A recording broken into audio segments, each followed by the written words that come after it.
C22057 kelas epidemiologi 22. Jadi di sini saya akan membahas tentang epidemiologi penyakit tidak menular. Sebelumnya kita harus tahu dulu apa itu epidemiologi.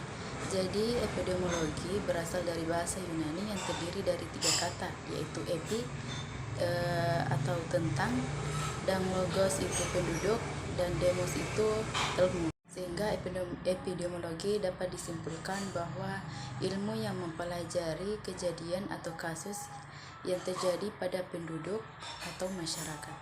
Kemudian pengertian epidemiologi penyakit tidak menular. Jadi epidemiologi penyakit tidak menular adalah penyakit yang tidak dapat ditularkan sehingga dianggap tidak mengancam kondisi orang lain. Penyakit tidak menular merupakan beban kesehatan utama di negara-negara berkembang dan negara industri. Jadi epidemiologi penyakit tidak menular memiliki 3 istilah. Yang pertama penyakit kronik, penyakit non-infeksi, dan pneumocommunicable disease. Kemudian karakteristik penyakit tidak menular ada beberapa. Yang pertama tidak ditularkan, kedua etiologi yang tidak jelas, kemudian agen penyebab, dan durasi penyakit panjang, dan fase subklinis dan klinis yang lama untuk yang penyakit kronis. Kemudian faktor resiko penyakit tidak menular ada beberapa. Yang pertama faktor risiko yang tidak dapat diubah, misalnya umur dan genetik. Kemudian faktor risiko yang dapat diubah, misalnya berolahraga dan kebiasaan merokok. Kemudian faktor risiko yang dicurigai, misalnya faktor risiko yang belum mendapatkan dukungan ilmiah dalam penelitian. Kemudian yang terakhir faktor risiko yang telah ditegakkan, yaitu faktor risiko yang mendapatkan dukungan ilmiah atau penelitian dalam perannya sebagai faktor yang mempengaruhi kejadian suatu penyakit. Kemudian kegunaan identifikasi faktor risiko ada 4. Yang pertama digunakan untuk memprediksi, kemudian mengetahui penyebab, dan mengetahui diagnosis, dan mengetahui prevalensi. Kemudian upaya-upaya pencegahan penyakit tidak menular. Dalam pencegahan epidemiologi penyakit tidak menular terbagi menjadi 4.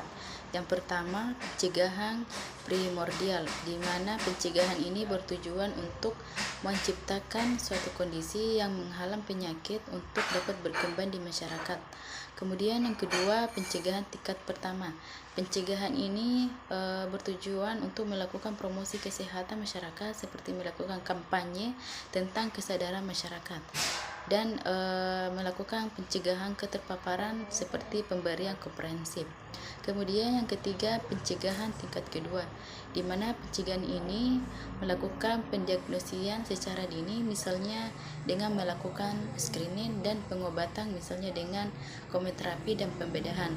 Kemudian yang keempat adalah pencegahan tingkat ketiga, yaitu pencegahan dengan cara melakukan rehabilitasi. Kemudian contoh kasus epidemiologi penyakit tidak menular. Nah, di sini ada pun contoh penyakit tidak menular, salah satunya yaitu asma, di mana asma ini merupakan masalah kesehatan yang terjadi pada sistem pernapasan, tepatnya pada organ paru-paru, di mana asma ini membuat penderitanya kesulitan untuk bernapas karena peradangan dan penyempitan di saluran pernapasan. Nah, pengidap asma ini memiliki saluran pernapasan yang lebih sensitif. Nah, jika ketika paru-paru mengalami iritasi, saluran pernapasan menyempit sehingga udara yang masuk dalam paru-paru menjadi terbatas. Nah, jadi penyebab asma ini belum diketahui secara pasti apa penyebab penyakit asma. Namun kondisi ini kerap terjadi ketika pengidapnya terpapar zat pemicu tertentu. Jadi ada beberapa hal yang diduga dapat memicu asma. Yang pertama, infeksi saluran pernapasan, kedua faktor cuaca, misalnya cuaca dingin, kemudian perokok aktif dan pasif, Kemudian mengonsumsi makanan dan minuman yang mengandung pengawet dan terkena paparan zat-zat udara, kemudian alergi makanan tertentu, dan kemudian stres atau gangguan kecemasan dan aktivitas yang berlebihan seperti berolahraga yang berat, terlalu banyak tertawa dan bernyanyi. Nah, kemudian penggunaan obat-obatan tertentu. Kemudian faktor resiko asma. Nah, asma ini dapat terjadi di semua kalangan, baik itu anak-anak maupun tua. Akan tetapi gejala asma biasanya telah diketahui sejak penderitanya masih anak-anak. Nah, ada beberapa faktor yang dapat meningkatkan risiko pada anak-anak. Yang pertama, memiliki keluarga yang dengan riwayat penyakit asma. Terus kedua, menderita infeksi pernapasan seperti bronkitis dan pneumonia. Nah, kemudian ketiga, kelahiran yang prematur.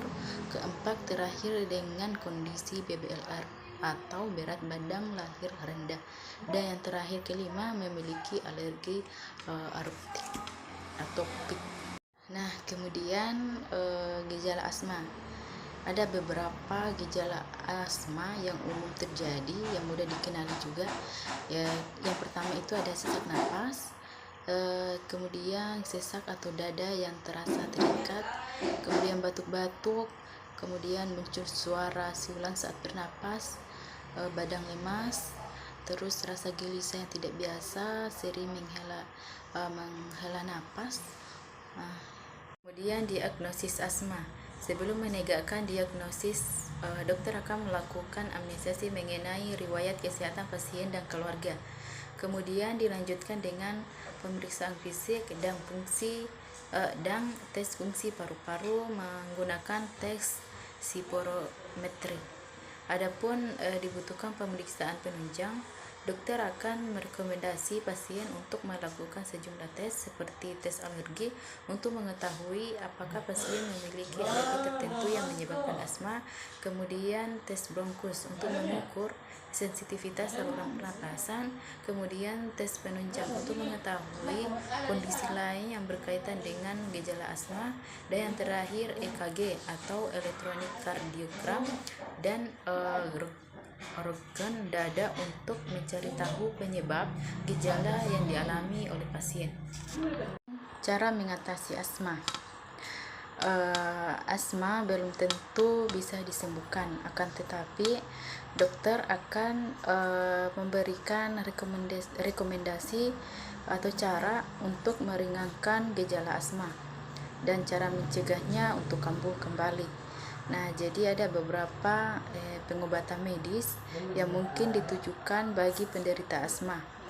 Ya, yang pertama itu obat kontrol jangka panjang, di mana pengobatan jangka panjang biasanya ditujukan pada pasien yang memiliki gejala kronis, di mana pengobatan ini bertujuan untuk mengendalikan keparahan gejala, mencegah kambuh secara yang berkelanjutan, dan mengurangi risiko komplikasi. Kemudian yang kedua itu obat kontrak jangka pendek, di mana obat kontrol jangka pendek ini bertujuan untuk pengobatan jangka pendek pada penderita asma, di mana meringankan gejala akibat serangan akut yang baru muncul sekaligus ketika gejala kambuh sewaktu-waktu. Nah, perlu diingat bahwa penggunaan jenis obat ini tidak boleh lebih dari 2 minggu.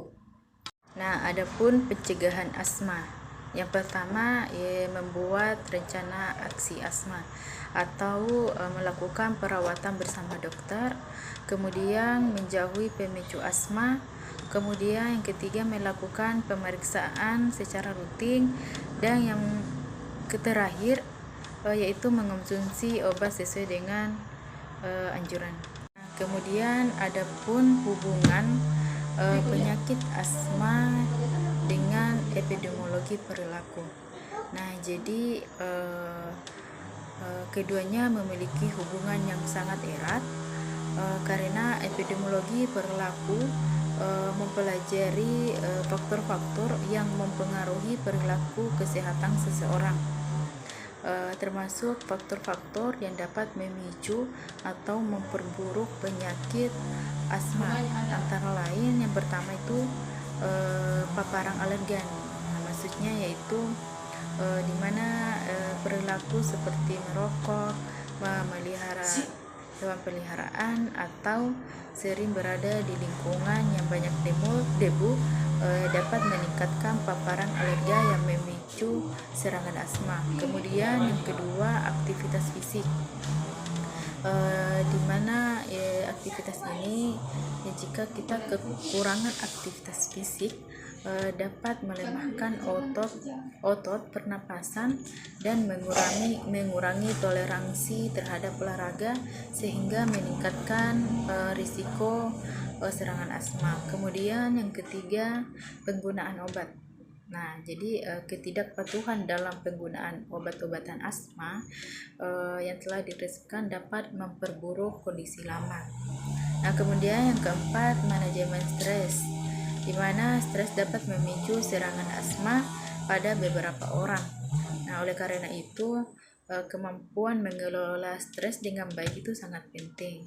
Nah, kemudian yang terakhir, kelima, yaitu pengetahuan tentang asma. Nah, jadi semakin baik pengetahuan seseorang tentang asma, semakin baik pula mereka dalam mengelola penyakitnya. Mungkin itu saja yang bisa saya jelaskan. Kurang lebihnya mohon dimaafkan. Wassalamualaikum warahmatullahi wabarakatuh.